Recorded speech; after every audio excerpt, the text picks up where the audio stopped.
Hi, welcome to the Weird World Podcast. My name's Carrie. I'm Emma. I'm Dean. We're doing a second parter here, Dean. Yes, we are. What's the topic? I forgot. Why don't you look at your notes? Okay. We are going to learn more about tarot. Last week, in part one of the tarot card two-part episode, we learned all about tarot cards, didn't we? Yes, we There did. were 78 of them. They had major and minor arcana. There were 4 suits. All those 4 suits had certain meanings. Carrie became an instant master. I was going to say, I did such a good job last week, and I don't think I remember any of it now. Okay, the wands, what are they about? Magic. Not quite. The whole thing's about magic. The wands specifically were action, passion, initiative. Cups, remember the cups, the other suit? That was about what? Liquid. Oh, Licorice? romance? Did she say licorice? Kind of. Not exactly. About emotions, intuition, relationships. Swords. That's a natural one. Power. Conflict. Conflict. Challenges. You guys are good. It's good to see you're paying attention. Pentacles. More domestic, work, money, that kind of thing. Yep. They also had the court cards, the page, the knight, the king, the queen. We learned all about what these cards meant, how you dealt them, the different spreads that you could deal. And we then did some readings. I did a reading with first Emma and then Carrie. We found out passive-aggressive Carrie wanted to go travel and meet her mom or see her mom, but it was interesting. And if I remember An correctly, aggressive Dean was keeping her from seeing her elderly mother. D. not at all. In fact, we're going to go see her in a couple of weeks. Yeah. And Emma learned that she was going to get a job and her boyfriend would have, what was it again? It was a week ago. So, My boyfriend would help me. yes, and have some bearing and some cross influence over on or this. something. Yeah. We learned that by reading and having a reading of the magic of tarot cards. Yes. Today, we are going to learn a lot more about the history of tarot, where they came from, that might or might not be exactly like the legend has it. Spoiler alert, might not. And that I don't want to be, I'm sure people will be accusing me here of bagging on tarot and shitting on tarot, but I do want to talk about some of the techniques that are used in tarot reading that are not entirely honest with the querents, because it's not uncommon at all, and also just what folks in tarot enthusiasts believe is maybe happening when they do a tarot reading. We'll talk about that as well. So let's start with some of the history of tarot. It's actually pretty interesting on its own, I think. So, I mean, you think of tarot and you think sort of ancient Egypt. That's the mystique, that's the legend, and that we have ancient Egypt to thank for millennia ago inventing tarot and this mysterious Romany, who some people call the gypsy when they're feeling, slurry. That's more of what I would have associated it Romany? with. I would never have thought ancient Egypt. Well, that's what supposedly the Romany brought them from Egypt with them when they came into Western Europe and did fortune telling and things like that with tarot cards. That's the legend. And the tarot, they'd use the tarot to tell fortune or to understand our deepest needs and desires, and then make kind of correct decisions from what the tarot tells us to influence our lives. And it was a clear supernatural kind of paranormal power that was sort of this veneer of supernatural to the tarot cards. That's the history. That's the legend. In fact, though, the Romani are not even from Egypt at all. They're from Central Asia. And that tarot cards have absolutely nothing whatsoever to do with ancient Egypt in any way, shape, or form. There's this idea of because there was, I think it was pronounced as Thoth, and I think it's pronounced Thought, one of the ancient Egyptian gods who was a god of magic. And so people would call it like tarot, like the Book of Thought or something like that. That was, again, part of the legend. He's the guy with the ibis head, in case that helps at all. Does that help at all? No. Do you know who he is? Personally, Not the but- jackal, not the crocodile, the bird. All right? Okay. That's Thought. That's the legend. Turns out that's not true at all. In fact, we know exactly not only when, but who gave birth to this conception of tarot as magic. And we know exactly when they did it. The ancient Egypt thing was sort of added to add that sense of mystique, and it does so effectively. And then, lazy media just repeats that same story again and again and again. Have you ever seen anything in any media that challenges the history? When people are talking about tarot, have you ever seen, you almost always, in fact, I did. I read a lot of stuff on tarot, and everything that was just sort of, normal media, quote unquote, would say tarot, the ancient Egyptian or the Romani, mode of fortune telling, something blah blah blah. That's 100% not true. Nothing to do with Romani, nothing to do with Egypt. Really? Okay. I've never seen anything about tarot. Period. Really? About Yeah. the origin of it. No, I don't have an interest in it, so I've never looked it up or. Yeah. If you've seen tarot cards being read on movies and TV, who's reading them? Some old Romani woman, right? True. Yeah. That's why I said I would associate it with Eastern European people or something, not Egypt. Egypt Well- or Central Asia. Well, gypsy is a corruption of the word Egypt. So I thought it's not generally thought of. You didn't realize that Romani are thought of as being from Egypt? No. No, I didn't know that. No. I They purely are. I just thought that was more generally known. No, I purely associated them with Eastern Oh, Europe. interesting. Yeah. Oh, really? Yeah. Well, certainly now. How long ago did they come from Egypt? They didn't come from Egypt, ever. They were never in Egypt. Then why is the name?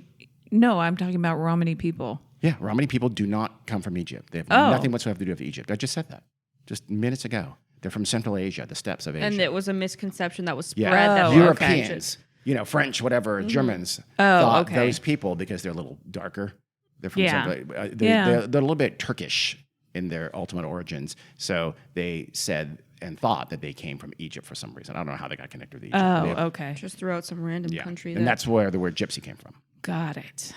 But it's not true. It's a big old fat lie. clearly. There are speculations about what gave rise to the characters and the suits in the card of tarot. Some think that the 4 suits were derived from the 4 castes of India. Some people think that they had something to do with the 4 estates of society in the Middle Ages, in Middle Age Europe. Some people think they're from Greek philosophy. Some people see similarities to ancient Chinese playing card symbols in all those 4 suits. Tarot cards close to what we now know and think of as tarot cards first show up in Europe sometime in the 1400s. And most historians now think they were borrowed from the Mamluks. You ever heard of the Mamluks? No. I have not. Ironically, they do have a connection to Egypt. Oh. The Mamluks were not just Egypt. The Mamluks were a slave warrior caste. They were used in lots of the Arab-ruled nations and sultanates in the Middle East, what's now the Middle East, all throughout the Middle Ages. And in Egypt, especially in 1,000 to even 1,800 and something, they were a dominant caste. They came to rule Egypt. There is basically the Arab Khanates would Khanates? I just made that word up. The Arab caliphates and sultanates would enslave peoples from all over the world, Europeans, Central Asians, whatever, and breed them into this warrior caste that was almost like enslaved mercenaries, but they had some serious status, and it became this kind of important class within many societies. And in Egypt, they actually took over the country for a long time. So they had some of these suits and characters, at least the suits for sure, seem to come from Mamluk society. Their suits probably refer to the symbols that represented Mamluk ranks, which were the cupbearer, the sword bearer, the polo stick, and something that looks kind of wand-like. So they think that's where they came from, not from China or Greece or what have you. The Italians, not surprisingly, developed the major arcana. And remember the major arcana? The hanged man, the fool, the empress, the king, the queen, etc. They used characters like that in their allegorical parades and carnivals in the Middle Ages. They'd have these characters, walking through the streets dressed up in those kinds of motifs. They would use Roman or Greek themes, and they have maybe some fantastic animals and mythical creatures, but in amongst there were what would become, or a lot of what would become, the major arcana characters. So those historians believe came from Italy in the Middle Ages. And so basically what they did was they then started drawing up, painting those characters onto tarot cards, on what would become called tarot cards. This is in the 15th century Italy again. Wealthy families would have this deck of cards hand-painted. Every single deck had to be hand-painted by artists, and with these allegorical illustrations and these characters and these topics that at the time those people understood. They understood what the meaning of the fool was and the empress and the emperor and things like that. And they're called Carte di good Lord, I can't pronounce. I don't speak Italian. Carte dei Trionfi, but it meant triumph cards. Question mark? Good job. It meant triumph cards. And that word, or that phrase, I guess, eventually got superseded by the word tarot, which is thought to have come from a German word tarot, which in turn is thought to have derived from tarocchi, which was Italian and meant something like foolishness. So I know it seems kind of circular. It's like kind of. But it's fun. Mm-hmm. So then we eventually get to the word tarot. And it meant these cards, these hand-painted cards with these characters on them. All of this is just supposition, right? It is. Nobody really knows for sure. No, I mean, it's not documented. It's fairly decently documented. The history of these Triumph cards is decently enough known, and what they're used for, and what they looked like, and the kind of pictures they had on them, and where those characters came from. These Italian carnivals and parades. That's fairly established now. Oh, okay. The cards, though, these what would be called tarot cards or tarocchi, whatever, they were used for games. 100%.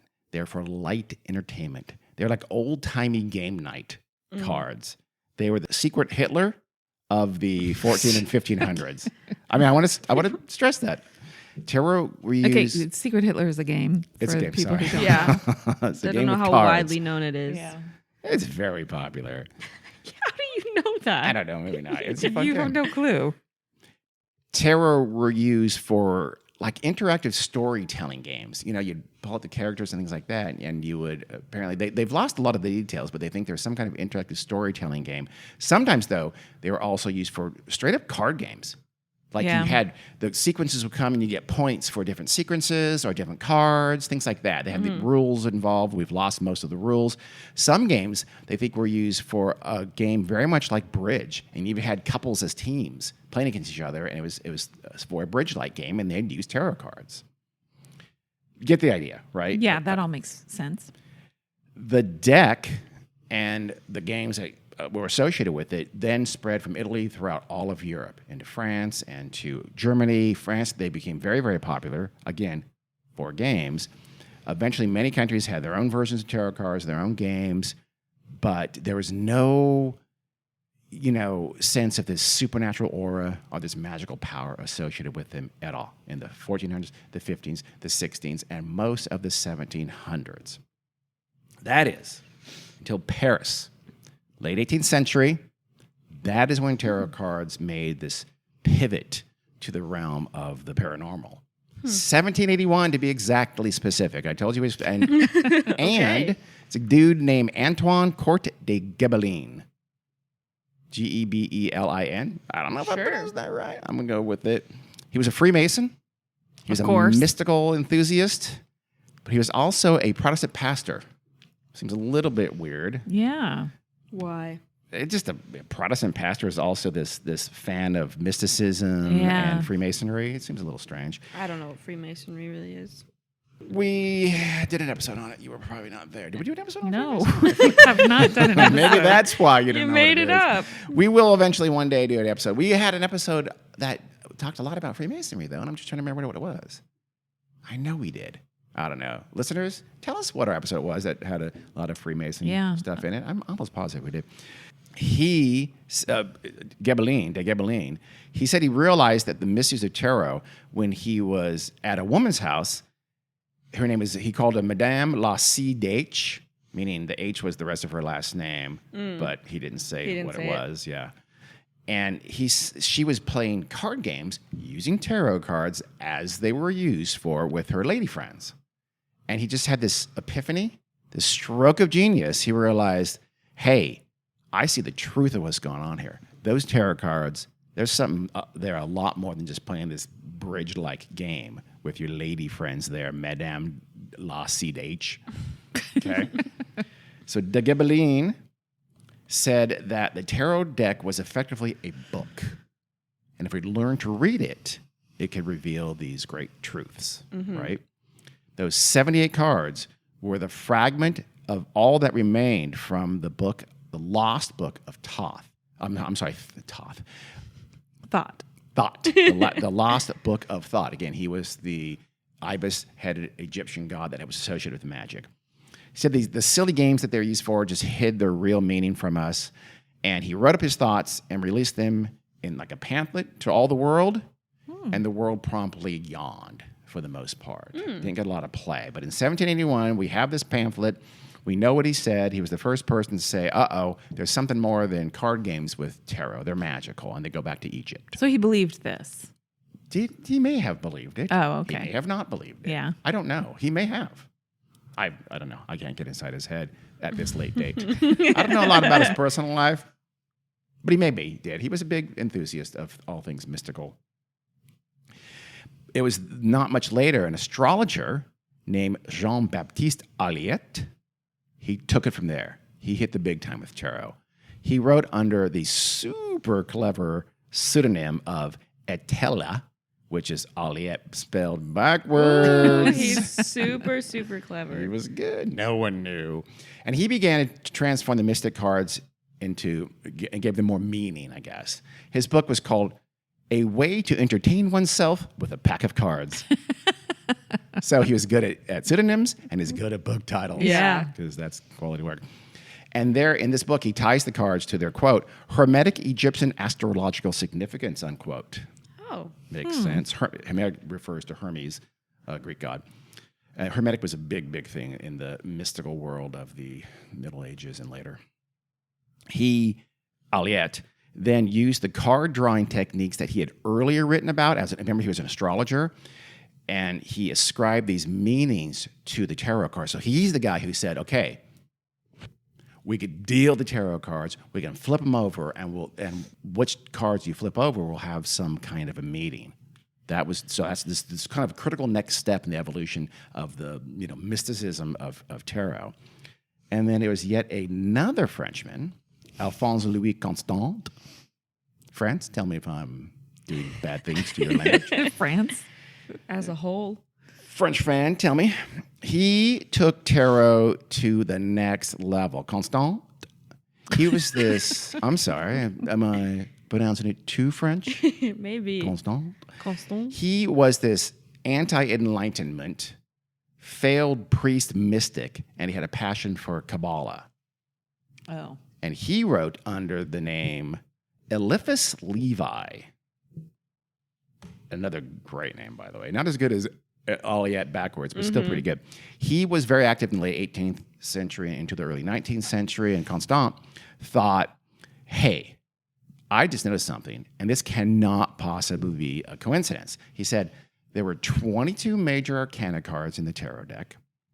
There are 22 letters in the Hebrew alphabet, and there are 22 paths along the Kabbalistic tree of life. That one I'm going to have to take his word on because I don't know what that is. But I don't either. He said, you know what? There's no way that could be a coincidence. No. That has meaning. So once again, we see that the bedrock of something that's going to be supernatural is based on a toddler's inability to understand there's a thing called coincidence and that there really are coincidences. I feel like chimps, dolphins, octopuses, and ravens would have understood that. But elephants too. And elephants as well, but not Constant. He thought, hey, these three things have 22. Something's going on here. They're connected.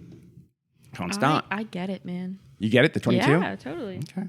All right. I think he's onto something. He might be.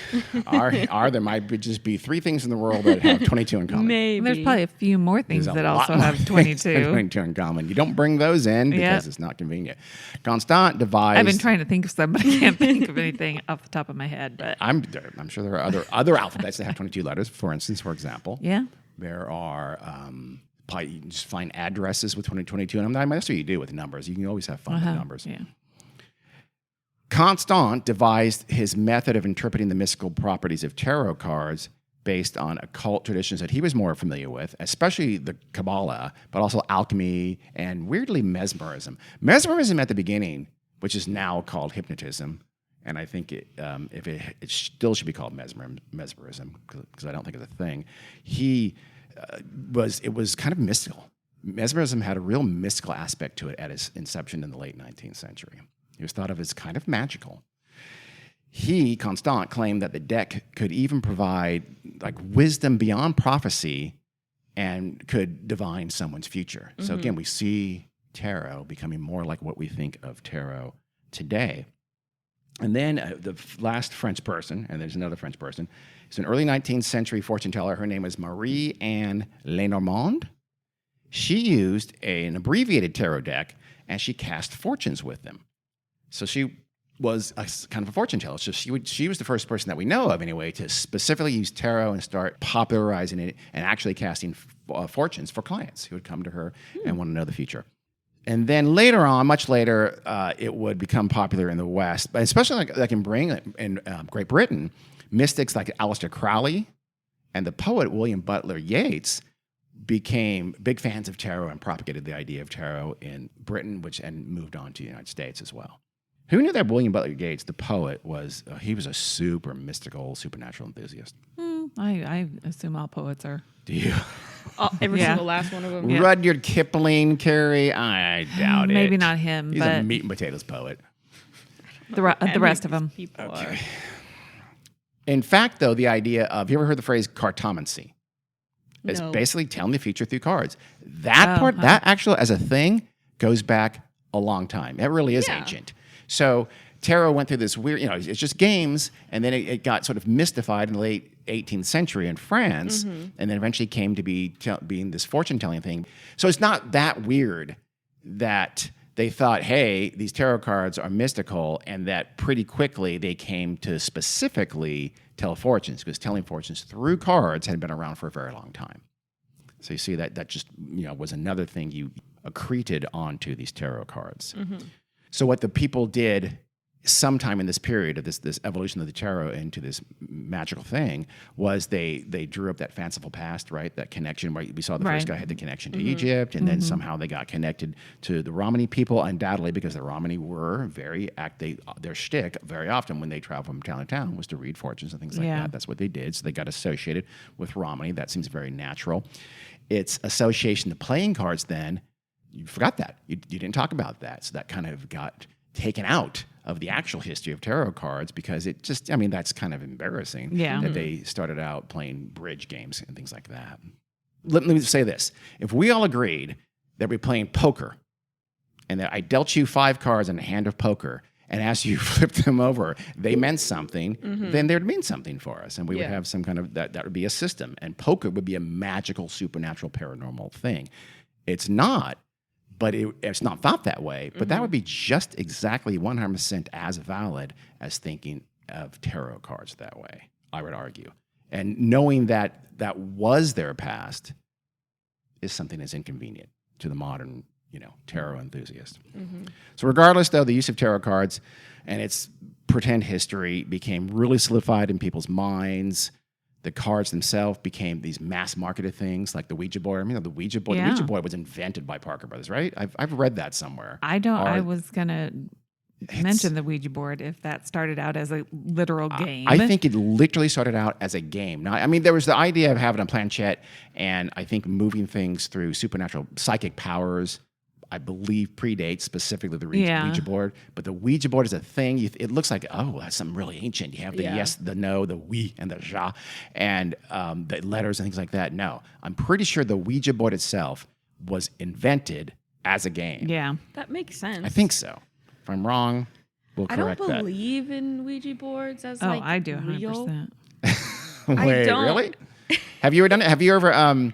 I've done Ouija. I haven't. It scares me. Yeah? Even though I don't necessarily believe in it, and I don't think spirits are going to come out. I just have watched too many movies and it scares me. I think spirits are going to come out. My favorite cousin, or your favorite of my cousins, Ross-Ann. Ross, great name, by the way. Scared Apply us. any male name to the name and you've got a female name. When we were little kids by taking us up into the attic and moving the thing on the Ouija board. Ross-Ann. Yeah. That was diabolical. She's a big-time Republican now. Okay. Don't put that on the podcast, Mom. That's weird. I'm pretty sure she doesn't listen to this podcast. You said he, didn't you? Did you say she or he? She. I said she. Good, because Ross-Ann is a fan. Well, Ouija is a trademark of Hasbro. There you go. Hasbro, not Parker. It's Hasbro. Yeah. Yeah. It's just, it's French and German for yes. Oui and ja. Oui and ja. Well, the original Ouija board was created around 1890. Was it that not created by Hasbro? So Hasbro bought the rights or something like that? I don't know. How long has Hasbro been around? I haven't read the entire article, but there was a picture. Okay. Oh, here.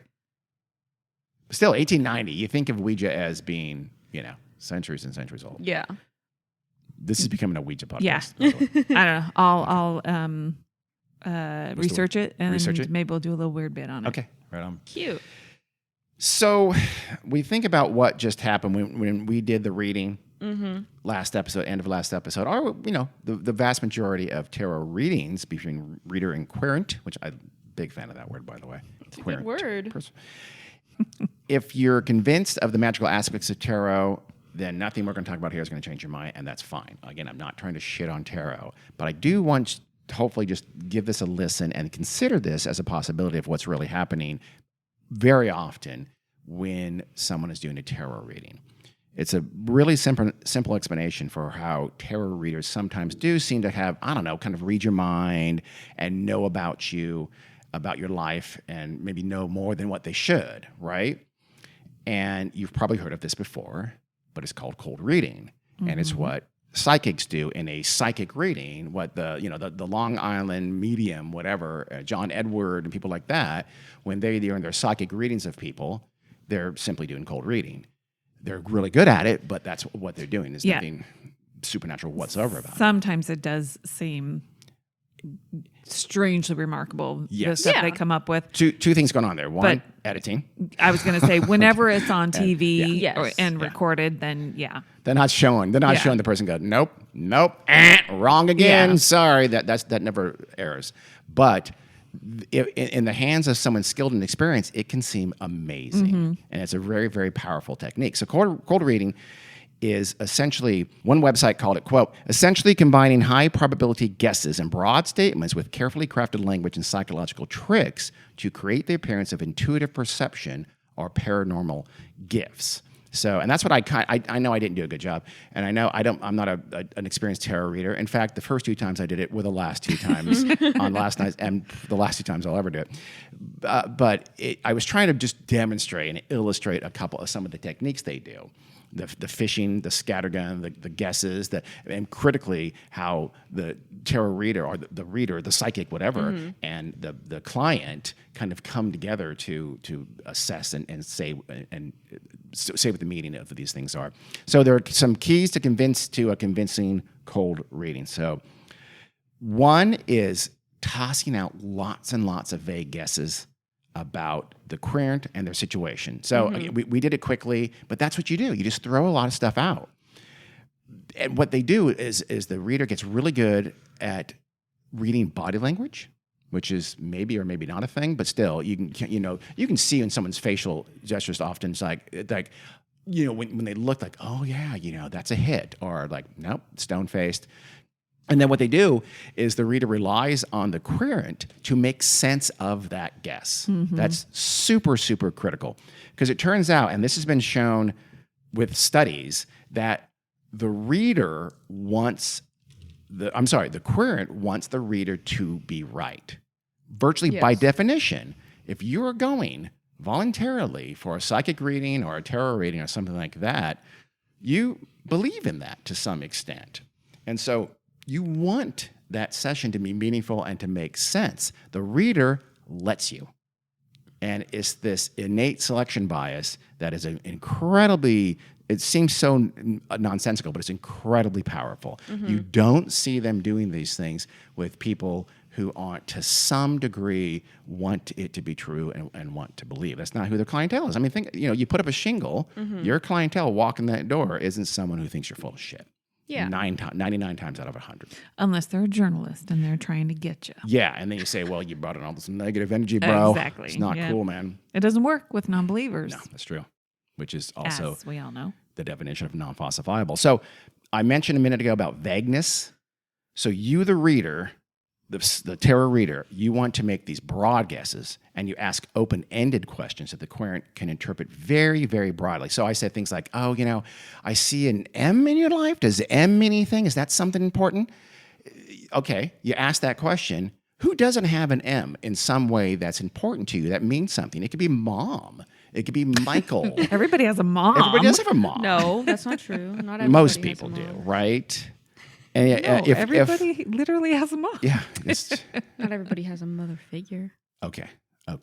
Well, what if you're greedy? You can interpret it as money. However, you, the querent, want to interpret it, you will interpret it. And guess what the tarot reader is going to do? Go along with whatever. it. That's now the right answer. If you're someone who studies primates, you think it means monkey. And if you don't get a hit, boom. You go, okay, I'm feeling, did I say M? It's an S. And again, I'm just doing it really clunkily. They're very good at it. And you go to R to D to T, whatever, you're going to get a hit. And that's not the only technique, but it's something like that. You're vague, you're broad, you make a lot of these guesses and quasi-statements that really aren't statements with any factual information whatsoever. And I said a minute ago also high probability guesses, right? Mm-hmm. If someone is young, here's an example. So if your querent is young, you say something like, I feel someone older in your life, and are they having health problems? And maybe you gesture vaguely towards your torso, and somebody's going to say, oh my God, my grandfather just had a heart attack. Something's going to, most people are going to have something along those lines that they will think. You let them do the work. You let the querent do the work and figure out what that actually means in the context of their life. Mm-hmm. And so, for instance, if the querent instead is older, then you just flip it. There's someone younger. Is there something happening with someone younger in your life? And you throw out health. Health is a really, really popular one too, because if someone younger is having health problems, they're going to think of that and say that, and you're going to look like a genius. Mm-hmm. How did you know my niece has cancer? Something like that. It's like, no way. You couldn't possibly have known that. They did not know that. They threw that out there and you made that. You might even play it off as something that might happen in the future. So if they can't think of anything, you just go, okay, well, be careful. Because someone out there something's going to happen for them along the lines of what I just said. That's a great out. I imagine you don't want to overuse that, but hey, it's always there in your back pocket. There are also questions that if you ask them the right way, they kind of have to be right, or they're almost always right for everybody. These are sometimes called Barnum questions. They're named after P.T. Barnum, the famous hoaxer and scam artist who had circuses and stuff like that. He was a 19th century huckster. I believe they made a movie about him. P.T. Barnum. Do you not like P.T. Barnum, or do you not like Hugh Jackman playing P.T. Barnum? I don't like P.T. Barnum, and I hate's a strong word, but I strongly dislike The Greatest Showman. Didn't see it. It made him look like a great guy. Oh, P.T. Barnum? It made him look like this hero that made a family out of outcasts. Oh, really? It has the most overused song in America. Being a theater kid, which is in the year 2017, "This Is Me" or whatever. This is me. I'm not saying it. That didn't help me. But help me at all. I will just say that we'll play a clip right now.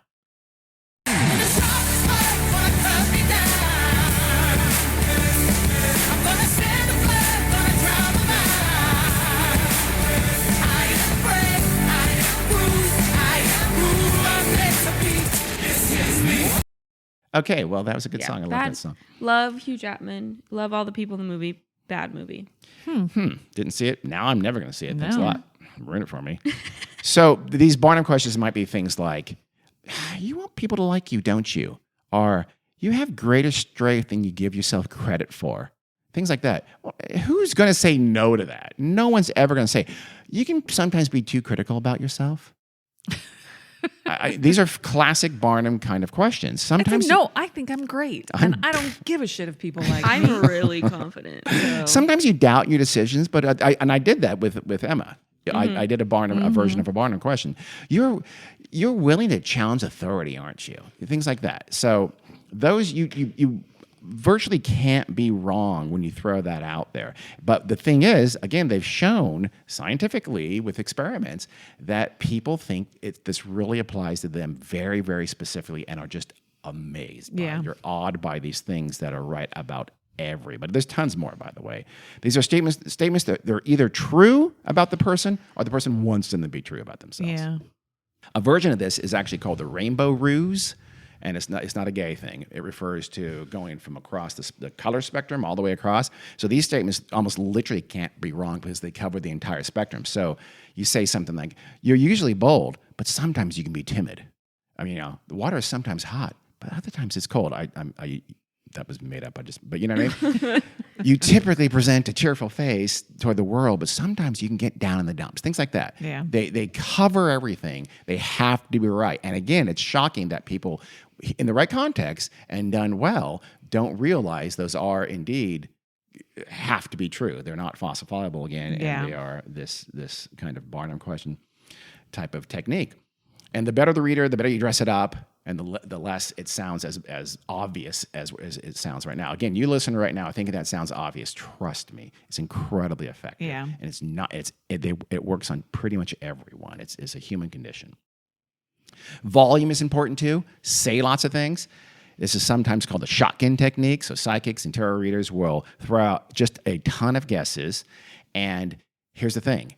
The hits are going to seem amazing. The 1 in 20, let's say. The 19 that are wrong are immediately forgotten. And again, it seems like, no, you're going to remember that. You don't remember. Yeah. People don't remember that. Again, it's been shown with experiments. Social science has shown they've had people go through in a controlled environment, and then the perception of what just happened is completely wrong. It's like, oh my God, that reader said X, Y, Z, and no.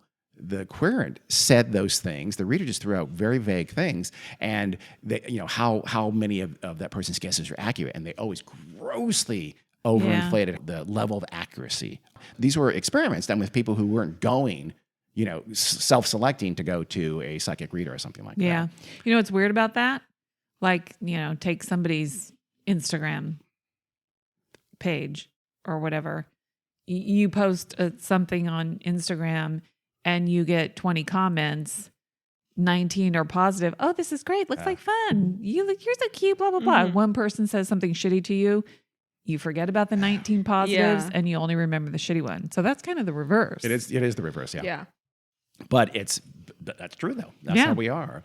And then when you get a hit, when you throw out lots of guesses and they're broad and vague, and then the querent figures out what you meant and applies it, you then claim it. You take it as your own. And sometime during the course of that reading, you say, well, a minute ago when I told you X, Y, Z, and you didn't say that, the reader supplied that to you. You claim it as your own. It's a very powerful technique as well. Predicting some future event is even easier. And that's kind of the beauty of tarot, because tarot specifically is very much associated with fortune telling. And I mean, that's almost impossible to disprove.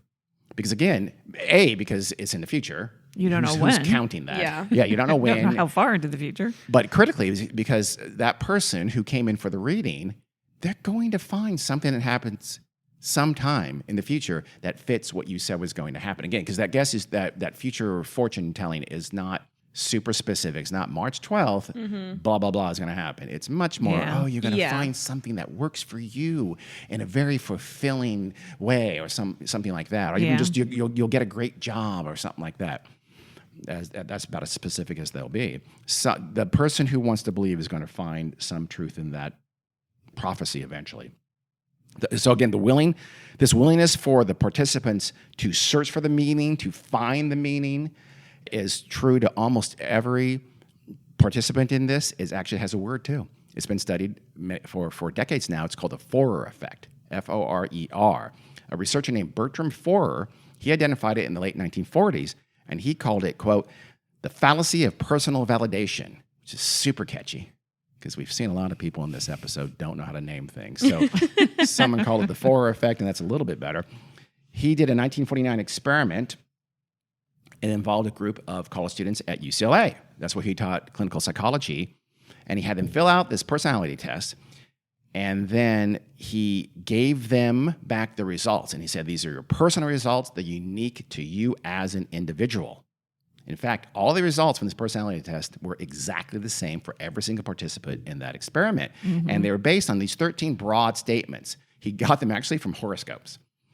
And there were things like, you have a great deal of unused capacity, which you have not turned to your advantage. At times, you're extroverted, affable, sociable, while other times you're introverted, wary, reserved. These are exactly what we talked about. And everybody, the students, assessed the results. And he asked them, okay, what do you think? Is that accurate? And they overwhelmingly said, oh my God, you nailed me. That's so amazing. How this personality test is so effective. It's so accurate. It's a real thing. That's science, bro. And in fact, it was complete nonsense.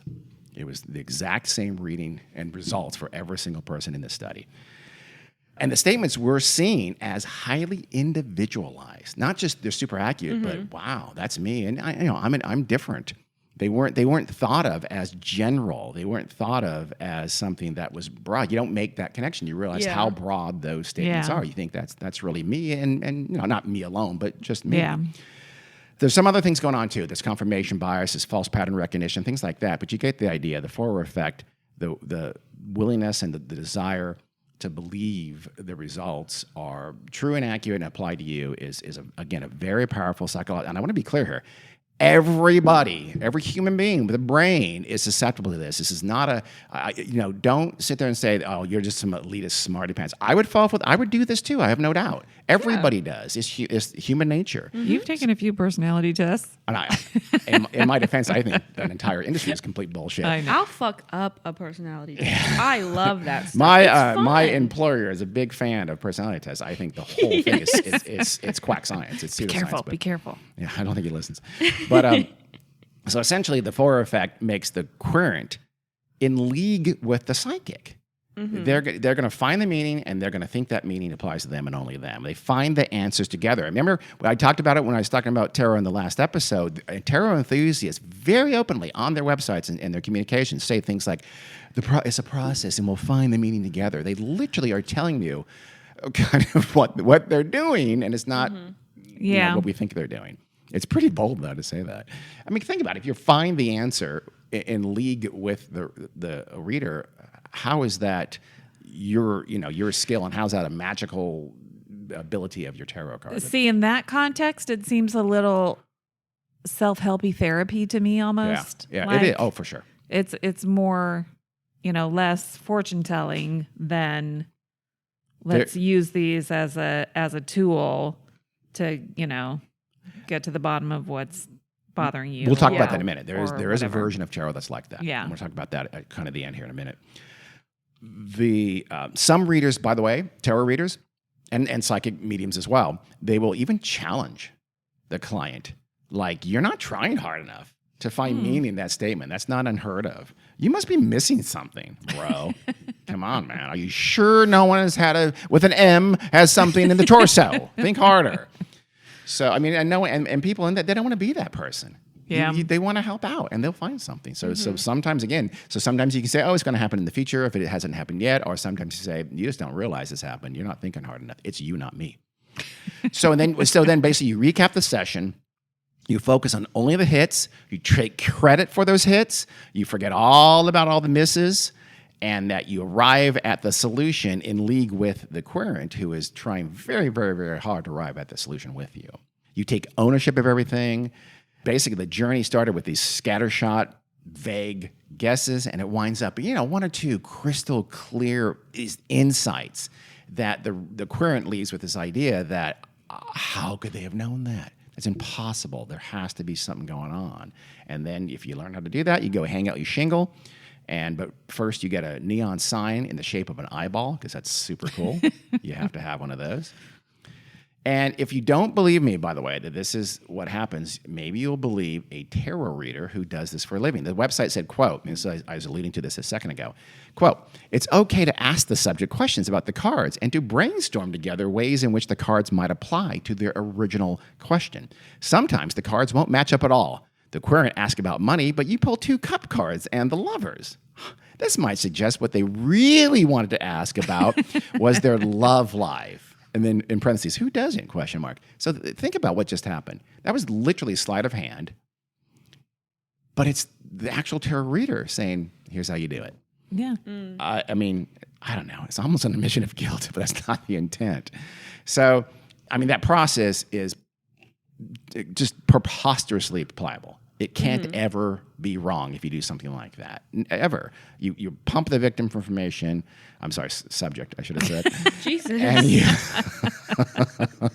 The querent, Dean. It's a querent. The querent. And you find meaning in these vague scattershot statements. And then, and as the person said, you can then even change the question to fit the answer. I mean, heavy sigh. That's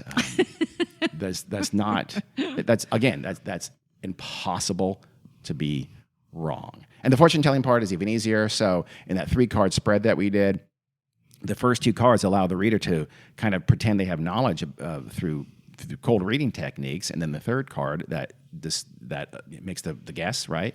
It displays their secret knowledge about the future in a way that, again, is impossible to disprove, or at the very least, the querent is going to want it to be true and will. So the beauty of tarot, specifically to tarot, is that this kind of psychic reading, the way they're used, is their flexibility. They're super flexible. Remember we talked about how the meaning of things.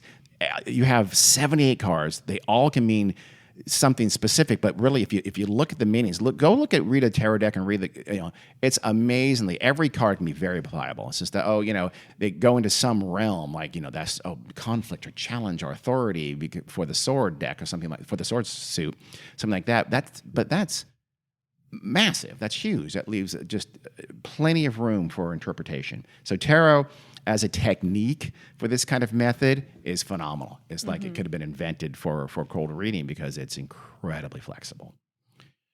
Okay, there are a variety of ways that some advocates claim to kind of, rescue tarot from its magicalness, and Carrie kind of alluded to that just a second ago.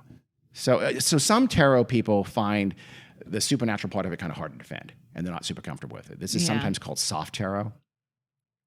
I mean, if you think about it, if tarot is a magical paranormal thing, how is it being effectuated?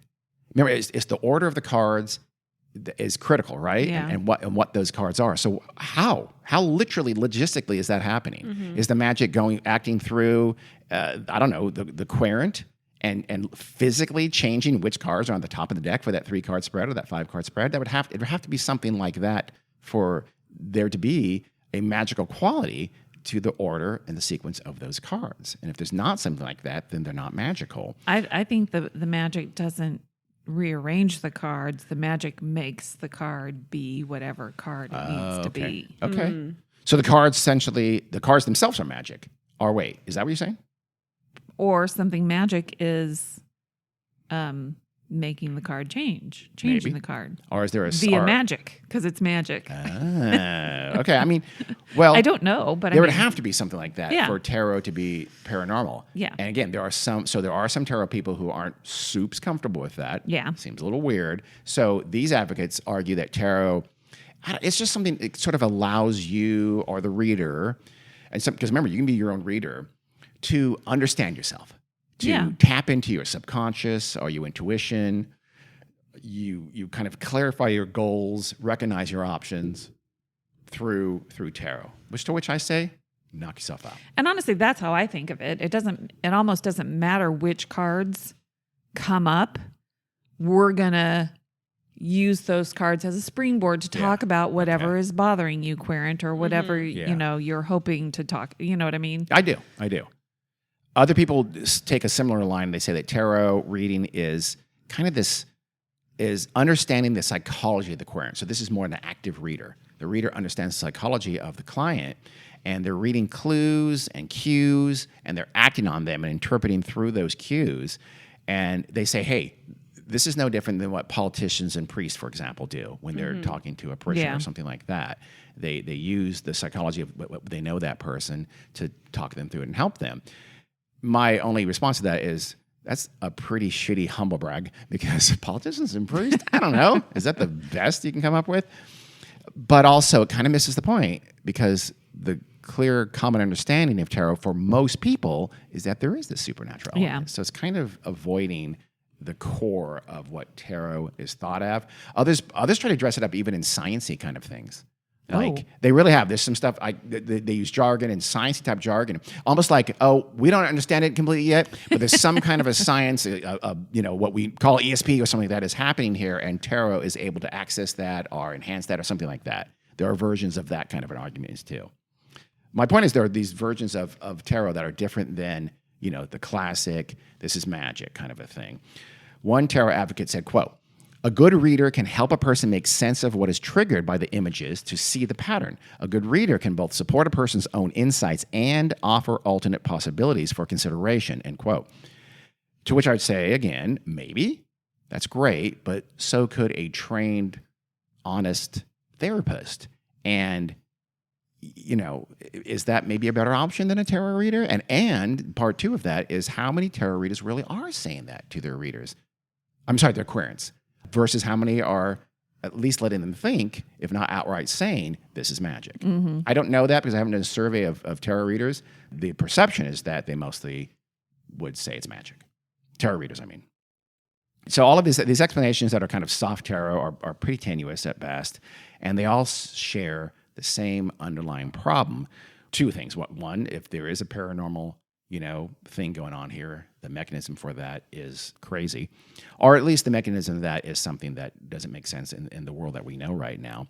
But more generally, I would argue that tarot cards as just a means to understand yourself, doesn't that kind of negate the need for tarot cards? Why are you using tarot cards for that? Why are they so special in that regard? Why do you need magic cards? Because again, you're supposed to flip open that card, and that's supposed to guide you to a meaning. And let's be honest, the order of those cards and the sequence of those cards is pure 100% luck. So, I mean, I know they're pliable. I get that. But why use that Empress to narrow down the meaning of this question in your life? That seems a little scary to me. Well, I wouldn't Say scary. say scary. Well, scary in the sense that what if you... Yeah, I would say scary, honestly. Well, it's just... Therapy is scary and expensive, and admitting that you need a therapist is a big step. And I could see somebody using it as more like a prompt, Yeah. than anything else. And it's not just you're not just using a card. There's another person there who there's a give and take in a conversation and asking you questions and making you think about things. So Yeah. from that perspective, It can be a stepping stone. yeah. It can be, but my counter argument to that is that a lot of tarot practitioners do say that you should make major life decisions based on that person's tarot rating. Yeah, that's the scary part. Yeah, that's not a great thing. One tarot website that I looked at had, I guess for lack of a better term, these testimonials. They had these little profiles of these people who had used that person's tarot skills. And this one woman said she quit her job, her high-paying job working for a TV company, based on a reading. That reading was done by the receptionist for that company who was just dabbling in tarot at the time as kind of a side hustle. And so, if you're that receptionist and the executive is saying, God, should I quit my job? Not hard to figure out. They want to quit their job. Well, so. that's what I was going to say. Yeah, I know, but the still. issue is more likely that person wanted to quit their Yes. job. It and is. the first thing that gave them, Some sort of permission sign. to Yeah. quit their job. That they woman took. did quit her job, and she probably just fine. No, she says so. Yeah. But again, that's a testimony on a tarot website. Yes, of Probably course. not going to hear the other ones. Here's the other thing, though. What if your question is, should I get divorced? What if your question is, should I have a child? What if your question is, should I take that cancer medication? It's a slippery slope to something very, very dangerous. Well, I would hope if your question is, should I take that cancer medication, that tarot reader is not going to give you a Honestly, a no. I feel like the view on tarot readers is a bit more sinister than it is in reality, because I know several people that do tarot, not professionally, obviously, but I've met a couple people that do it professionally, and they're not going to answer those questions. Yeah, Right. really? No, absolutely not. Do you think any do? I do. I'm sure some are out there, Yeah. obviously. I And mean- I'm sure at certain points in time in history, it was a lot more nefarious for some people. Yeah. But it's really common now, and so many people do it. Yeah. And stuff like, should I have a baby? Should I get divorced? Should I take this medicine? They might try to help you along and help you get to some sort of clarity. But I don't know a lot of people that do tarot that would give you a definitive answer through the cards. Yeah. That's On good. something well, that's so good. extreme. Then Yeah. maybe I'm being Yeah. too negative. I'm not too negative. It worries me and scares me that people are using tarot for serious things. Yeah. And that's understandable. And the connection to psychics, and because I understand That's- stuff like yeah. that in history, those have been pretty Yeah. nasty and Yeah. exploitative. What I view tarot as now in today's age, it's not the same. Yeah. It's pretty lighthearted at times. Is it? Yeah. Well, that's good because like again, going back to the Long Island medium, she tells people, oh, you're whatever. For her to talk about the missing loved one or something like that, Yeah, is despicable. She's horrible. I don't and like her. you're at either all. Yeah. giving false hope or you're because obviously what she's doing is a shtick. It's a lie. She's You a do. fraud, and for her to add anything is about something that serious is absolutely And vile. you're doing it in front of a camera. Yeah. This Yeah. is clearly for profit. It's clearly for infamy.